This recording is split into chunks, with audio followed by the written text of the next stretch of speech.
Hey, Patriots. Well, this one's a score. As I being out there in the streets, as I say, you never know who's going to walk up and talk to you. So this is a assistant district attorney for the state of New York. So, and usually when you run across guys like this, they're kind of like close-lipped. This guy was not. He wanted to talk. So this is a good open discussion with an insider who normally you have to pry things out of. And I did my best to try to get as much information as I could. So if you like this one, you know what to do. Hit the like button, subscribe. If you contribute, you go to my PayPal account, or you can go to the shop at www.badassunclesam.threadless.com, or go to my website and hit the shop button at badassunclesam.com. So I want to thank you for all coming by. And if you can't do anything else, maybe pray for me out there, will you? So I want to get to this one and hit that like button and subscribe, resubscribe, do all that happy stuff. So God bless you. Let's get to it. This is the best thing that's ever happened in this country. Yeah. I ask him all the time, what are you bitching about? What are you bitching about? I don't even understand. What's your beef? All they can do is try to dredge up the 60s again. Look, racism. We go, get over all that stuff. Yeah. All that stuff. Yeah. Where are you from? Buffalo. Yeah. We're hostages. We're leaving as soon as we can get out. Yeah. Yeah, I'm from New York originally. I had an aunt in Buffalo. We used to go up all the time. Yeah. It's a rough city, man. It's tough. It's clean. It's, you know what? The money's coming in now finally, but the government gets a little bit in the way. But for the most part, they've decided that the government is only interested in the government. Yeah. And they leave the people alone. And this is the only 5-year span I remember that we've increased population, increased economic prosperity, Right. because the government isn't doing it. Okay. What do you do up there? I'm Assistant Attorney General for the state of New York.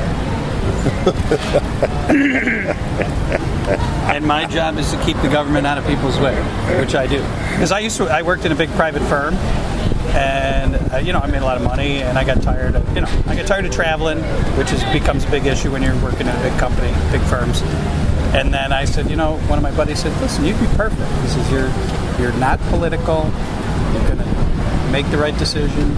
You don't give a shit what anybody thinks, because you could take the job or leave it, because I made enough money in private practice. He said, so you're perfect, because you get to go into the meetings and not care. How long you been on the job? 4.5 years. And I've had some meetings, and I said, no, we're not doing that. Well, why not? Well, because it's illegal. Well, we want to. I said, I know you want to. I know what you want to do, but I'm going to tell you what you're going to do. And you have those meetings, and people, they may not like you, but I don't care, because I don't need the money. I'm doing it because I want my kids to come back to have a life there, if there is going to be a life, So I'm immune to political influence, because I have enough money that I could just walk away any second. Well, but not everybody has that luxury. That's the problem. That's what government does, is they bring enough people in that the loyalists can't say no, because they're going to be out of a job. And I had the luxury of coming in and saying, no, we won't be doing that.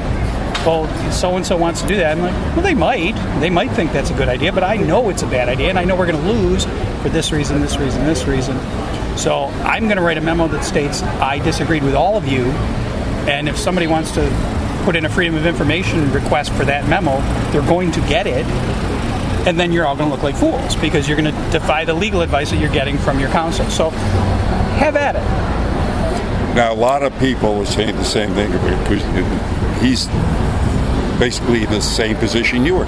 He could live, or he could give or take it. He doesn't care. Right. So, do you think he's the real deal? Do you think he's going to come out with, Oh, I think so. I think I think that most of the people here want what's right. It's about 10% of the people that are just players. Right. You know, they're making bargains. They have no soul. They don't care about their position. They just care about getting ahead to the next position. And you can pick them out a mile away. You know, once you sit in a few meetings and you see who's waiting to run, you know, race to the front. I wait till they ask me because I don't need to say anything until I write a memo about what happened. Most of the, because I obviously am a magnet for military, police, government workers, FBI guys I've spoken to here, and it's the same thing over and over again. The people that get appointed to the top are crap. They're political appointments, and they're out for themselves, and you know, and just the political players. The guys underneath them are doing the real deal. They're the ones doing the job. Right.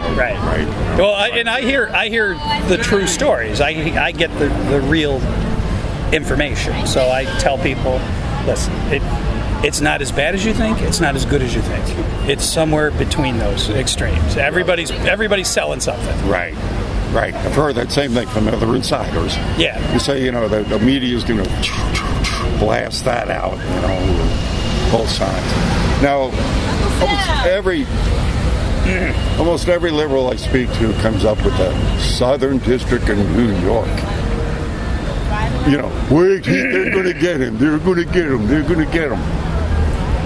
They're not going to get anything. Yeah, I work with the Southern District of New York, and for the most part, they are non-political straight shooters. Oh, good to hear. And they are going to do what the law requires and nothing more. And I can tell you, the FBI, there's not a more... People talk about the FBI being full of liberals. The top might be.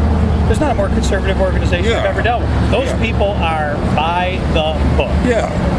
And if they are in the meeting, they write a memo about it. They write what happened. I get to read what happened. So I know that happened because I was there, and I read it again from their memos. I double-check the things that I deal with and, you know, compile the information. So, listen, none of these people are saying things that didn't happen. So if there is something that happened, they're going to find it. If there isn't, they're going to say that too. I think it was New York yesterday. They arrested the judge, the sanctuary city judge. Yeah, that was Boston. Was it Boston? That was Boston. Yeah, that was a big deal, though. I mean, it's woof. You know, there was like people are going more. Well, you know, the big problem, and because I deal with the feds all the time, is it's the dual sovereignty issues are complicated, and they're not simple, and they're not easily explained to people that don't do this all the time. They don't understand how things get teased apart, how they get analyzed, how there's a comparison between the elements of the various crimes, and that's an issue, because that's a major issue in doing the analysis. So, you know, for people that aren't lawyers, it's very hard to understand because it's not simple for even good lawyers to understand if you don't deal with it all the time.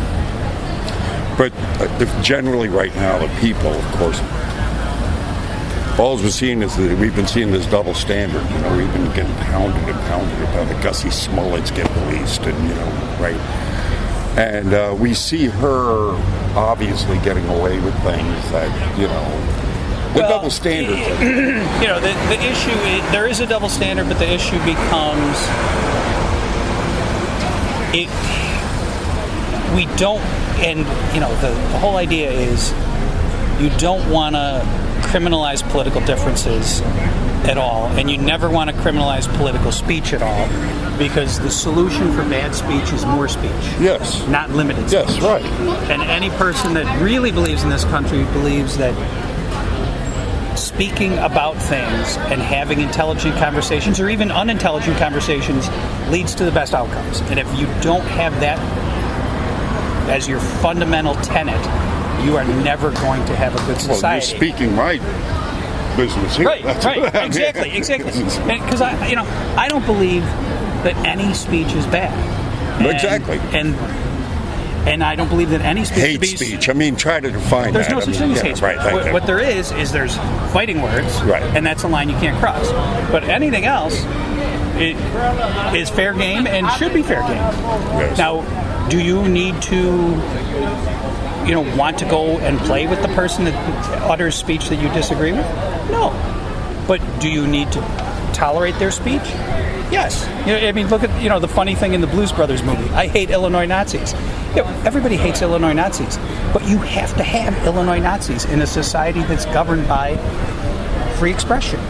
So nobody needs to be... popular speech doesn't need to be protected. Yeah. It's unpopular speech that needs to be protected. Yeah, we know that, but what I'm speaking to specifically is, look, I'm not a lawyer, I'm not a prosecutor, but my left testicle could indict this woman for the things she's already admitted to. Their issue is they're very concerned, and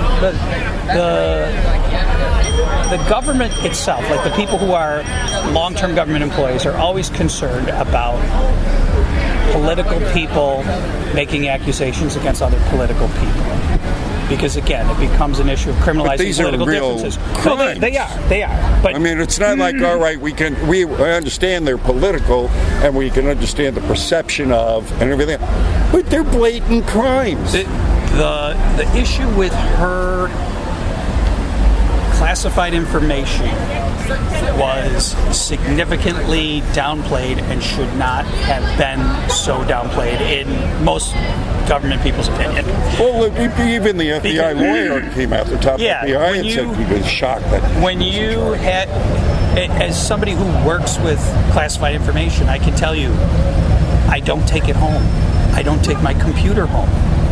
I am limited in what I can do outside of my office. I'm very concerned about taking things away from where I work because I don't want to be accused of committing a felony. Right, people don't why put yourself in that position? Right, people don't do that kind of thing. So you've got, but it's okay. I don't, I was involved in that because obviously it wasn't a New York issue for us, and I'm upstate. But we even go beyond that. We're close enough to Arkansas here. I speak to Arkansas people all the time. And my first question was, you got any Clinton stories for me? And I swear, I've had people come and say, yeah, I do, but if I told you, they'd kill me. Oh, no, the history of Arkansas and those issues is kind of humorous. But listen, smaller states have different rules, and you have to understand that they have power structures inside those states. And this being one of the more notorious. So, but now we're getting into the bigger picture and the fact that, Trump was on Hannity last night, and a large portion of what they talked about and what Trump was hitting on, he says, I want Barr to start looking into the coup. He called it a coup that took place against this administration, and he alluded to the fact that it goes all the way up to the top. In other words, he's talking about her and Obama. So we're talking about real crimes here, and we're talking about treason is what we're talking about. I think there are issues there. Obviously, when you obtain a warrant, you need to have proper basis. You need to have probable cause. You need to have evidence. You need to present that evidence to a judge. You need the people that sign the warrant to be careful about what it is they're saying, and they can't really, there's a certain amount of information you can convey secondhand in a warrant. There's a certain amount you cannot. But we already know they willfully held back. There are issues there. I'm not saying there aren't, but they need to be investigated, and there's a mode for doing that. There's a mode for doing that. And if Barr does it, and he follows the proper practice, and he lets people are screaming people for do it, and who knows? Listen, real investigations happen behind closed doors. The Mueller investigation was a show to put on for people. Real investigations happen when people don't even see that. And I know because that's part of what my office does. Right. So but we don't go to the newspaper or to television or to Congress. Nobody does that. But you always look to make sure people are following the law, because if we don't have a country of laws, we're not going to have a country of peace. That's why the reason law exists is so you don't take a bat and go after your neighbor. Thank you. You have to have a third party make a determination. I mean, we're 800 plus years since King John put restrictions on himself, and that's why the English-speaking peoples dominate the earth economically, is because they think they're going to get a fair shake when they have disputes economically between each other, and that's why there's prosperity. So, but understand that many people in the government are very they're very good people. You're limited in your scope, and I think properly so, because you don't. Well, I wouldn't think anybody goes into the government for any other reason but to serve. I mean, do you want to help people? You want to do what's best for you. Want to do what's best for the people that you for the most deal part. with. Right. I think that's it. There are bureaucracies. People get caught up in their own bureaucracy, and then they start to become self-serving. But, no, I agree. But for the most and of course, part, every bureaucracy is interested in self-preservation to a certain extent. Yeah. But the other issue becomes, you want to do the job that you're assigned to do and do it well, because that's the ultimate self-preservation, is your own excellence. If you become competent and conversant with the material that you're assigned to deal with, nobody wants to go to somebody else or even hire somebody else to do what you're doing, because you do it so well. Now, there is, of course, now the term the deep state is in the lexicon. Mm-hmm. I don't know. I deal with people in the federal government, but I don't know that the deep state is the same as a political party, or is the same as a group of people, a group of like-minded people. I mean, I think a bureaucratic group, if you refer to them as a deep state that wants to keep their jobs, that's one thing. But to say that there's a deep... I don't think that people have a unity of purpose in the same way. Well, I look upon them more probably as a mafia kind of a deal. In other words, they use the political structure, they use the corporate structure. I think after you get to a certain level, you have more latitude to try and make policy decisions lean your way. But for the most part, you get a small slice of pie to deal with as far as your job, and you just try to do it the best you can. Now, the people at the highest levels, the director of the FBI, deputy director of the FBI, assistant, U.S. attorneys, people in the Washington level, they have broad policy scope, so that they're dealing with things across a wide variety of areas that they could coordinate. But for the most part, the people that are just doing the day-to-day, the 50,000 FBI agents, they're doing what they're assigned to do, they're doing what they're sworn to do, and they do it well every day. I believe that wholeheartedly. Yeah, myself. Otherwise, we'd have a hell of a lot more chaos than we have. Yeah, and I think that the people that I've ever dealt with have 100% told me 100% of the truth 100% of the time. But what happens with that when it gets disseminated upstairs? Yes, I don't know. We see, and then we get into other aspects. Like, all right, now I'm going to go into how some laws that have been passed initially to say to help the people have turned out to actually hurt them. I'm specifically talking about now about the drug laws. Prohibition in general has never really worked. It's always created more problems than it's tried to solve. Well, from a philosophical standpoint, every prohibitory law is dealing with a continuum of people. There's a continuum. There's always, it's kind of like a bell curve. And you get to the end, you get to the hardest core people, and even criminal punishment isn't going to dissuade them from doing it. Right. The bell curve about most of the people, they're going to be discouraged by education. They're going to be discouraged by additional information. They're going to be discouraged by advertising that tells them the downside of certain things you want to prohibit. But the last cadre, that last your 1 or 2%, criminal, the hardcore, even felony, even imprisonment doesn't stop that. Exactly. And it's it's just a fundamental of philosophy. Some people just won't take no for an answer, no matter what, even when the answer must be no. Yes. But what I'm looking at in the sense that they've used prohibition because it's going to. There's a lot of money in illegal drugs, of course. Oh, sure. Whole towns in Florida have been on the take. We get Listen, I'm no fan of weed. And you walk up and down Bourbon Street, and every 50th step, you get a whiff of weed. And I don't like the smell. Right. But, I don't like cigarette smoke, let alone marijuana smoke. It's not my thing.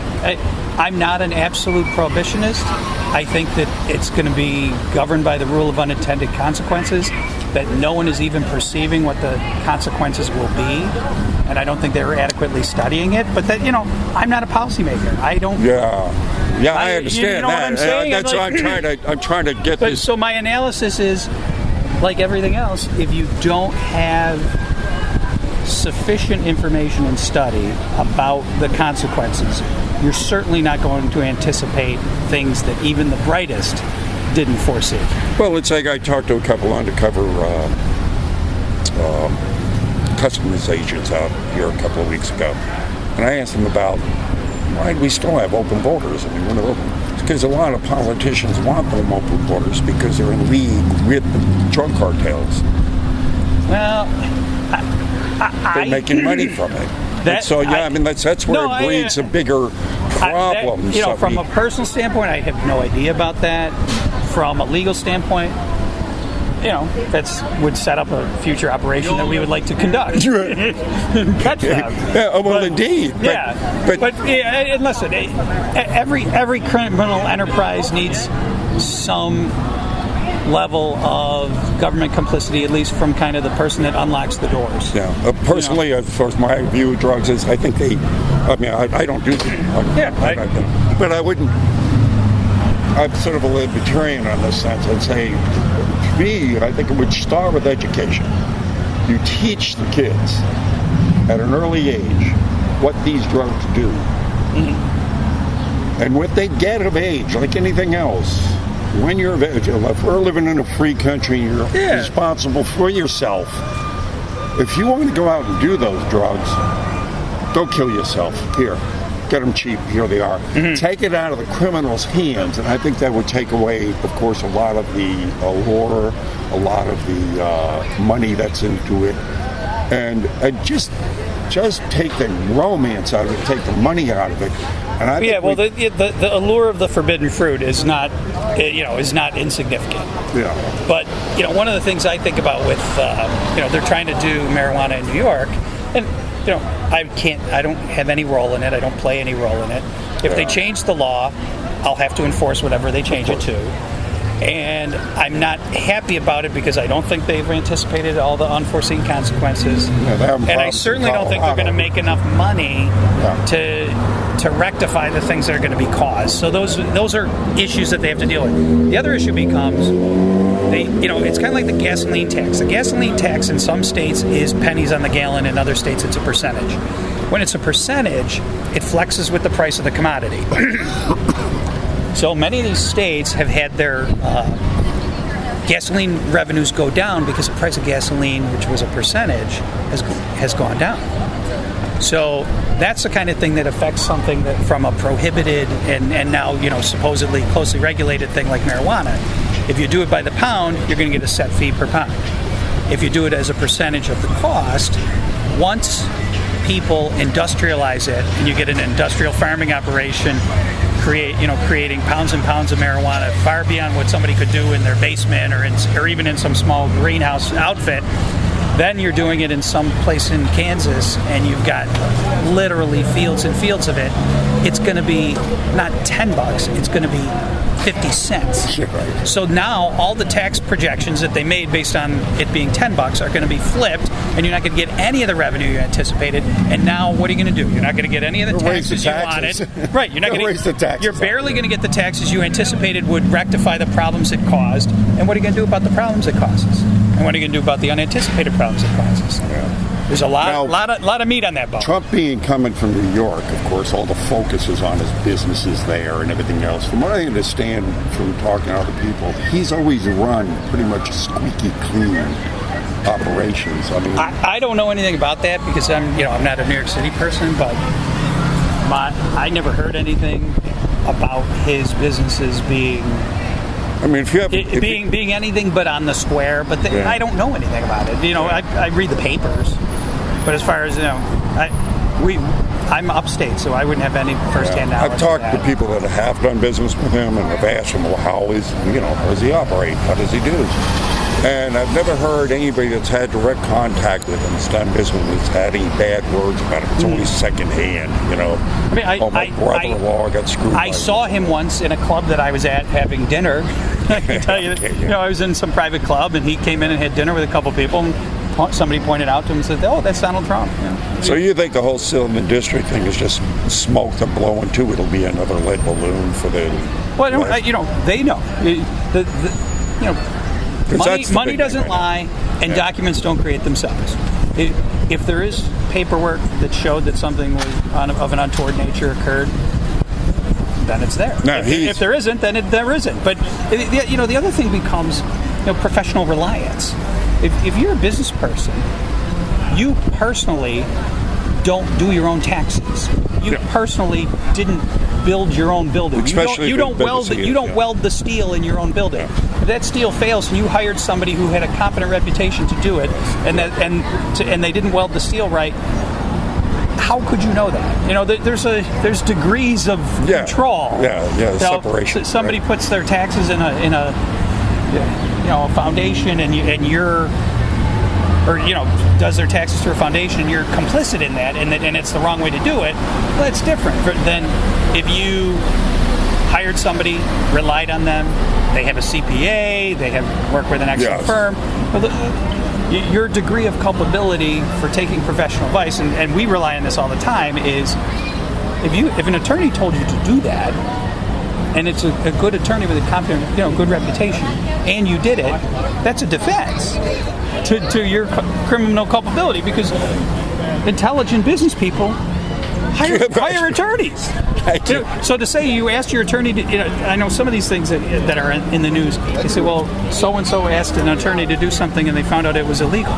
That's why you pay an attorney.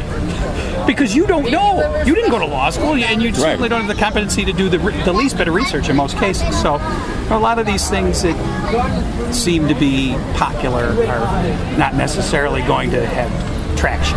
Now, he's adamant. Now, he obviously was very open with the investigation, usual investigation, because he had a clear conscience. He didn't do anything. It was like, here, what do you want to look at? He kept on all the witnesses, whatever you want, here it is. But now he's adamant about saying no to Congress because they're pushing it. Do you think any problem's going to come? Thank you, brother. You're welcome. Do you think there's going to be a problem coming out of that with him? I don't know. Oh, hey, Marie. Oh, I have to go now. My wife is beckoning it's a me. pleasure Well, talking nice to you. Thank you for your information. I'm saying you gonna hop in the picture? Huh? You gonna hop in the picture? Oh yeah, I'll do a Joe Biden to her. Okay. All right. Thank you. Where are you guys from? Virginia. Virginia? Yes, sir.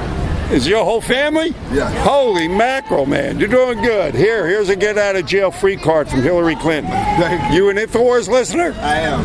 I've been listening. I've been on the show a few times. Oh, wow. Can I have your last name? Yeah, DeBerry. You'll see it. You'll see it. It's on the back of that card. And you'll see. I've been on with Alex. What happened? Try to put this back. Put that back in the Wow, what a crew. Congratulations. Man, you got your hands full. Good luck and family.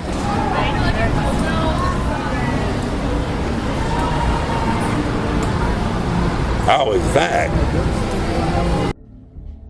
That was that. You like that one? Good. Hit the like button. If you want to keep me out there, well, you know what to do. Go to my site, badassunclesam.com, and become a patron. Or go get yourself one of my designs and help spread the message out there. That always helps. So again, God bless you. I want to thank you for coming by, and I shall see you next on the streets.